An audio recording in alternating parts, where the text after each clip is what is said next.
This is one of the strangest bank robbery cases in Japanese history. A young man managed to steal 300 million yen from a bank without using any violence. It became known as the most perfect crime in Japan's history. After the incident, the Japanese government deployed tens of thousands of police officers to investigate. Yet even after more than half a century, the case remains unsolved. It later became known as the most famous of the three great unsolved cases of Japan's Showa era. Here's what happened that day. On December 6, 1968, the manager of a Japanese trust bank received a mysterious threatening letter. The letter demanded that he deliver 3 million yen to a designated location on the afternoon of December 7th, or his house would be bombed. A few days earlier, another bank in a different area had received a similar letter. The content was nearly identical. Hand over a specified amount of cash or face arson or bomb attacks. Based on the wording and handwriting, police believed all the letters were written by the same person. The authorities took it very seriously. On December 7th, they deployed a large number of officers to the designated location and set up tight surveillance. They believed that if the suspect showed up to collect the money, there would be no escape. But no one came. After waiting until evening without incident,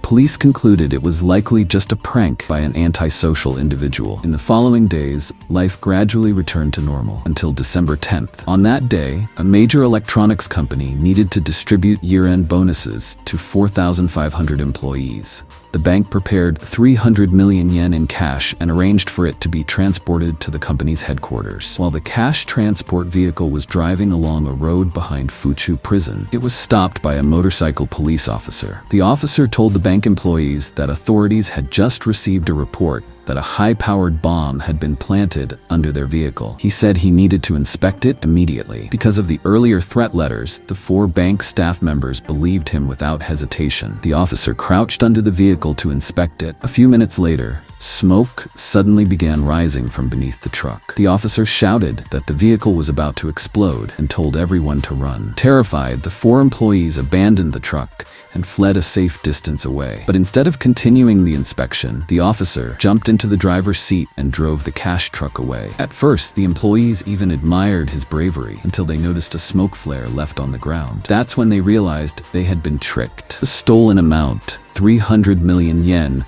was an enormous fortune at the time. They immediately reported the robbery. Since it was close to the end of the year, Tokyo was already under heightened security. Police quickly mobilized around 30,000 officers, setting up roadblocks across the city. Yet after a full day and night of searching, they found nothing, not a single solid lead. The massive operation also severely disrupted traffic throughout Tokyo. Based on descriptions from the 4 employees, police created a suspect sketch. However, more than 100,000 people across the country resembled the drawing. Investigating all of them was impossible. Eventually, police narrowed their focus to 2 main suspects, but their aggressive investigations had devastating consequences. 5 days into the investigation, the first suspect was found dead, having hanged himself at home. The second suspect's wife could not endure the public rumors and social pressure, and she divorced him. Soon after, the man himself took his own life under immense stress. After these tragedies, police became much more cautious about making arrests. Despite years of investigation, the case was never solved. What's even more mysterious is that the serial numbers of the stolen banknotes were publicly released, yet none of the bills ever resurfaced in circulation. It was as if the money had simply vanished. The insurance company later fully compensated the bank for the loss. Some people speculate that the robbery was staged, an inside job to collect insurance money.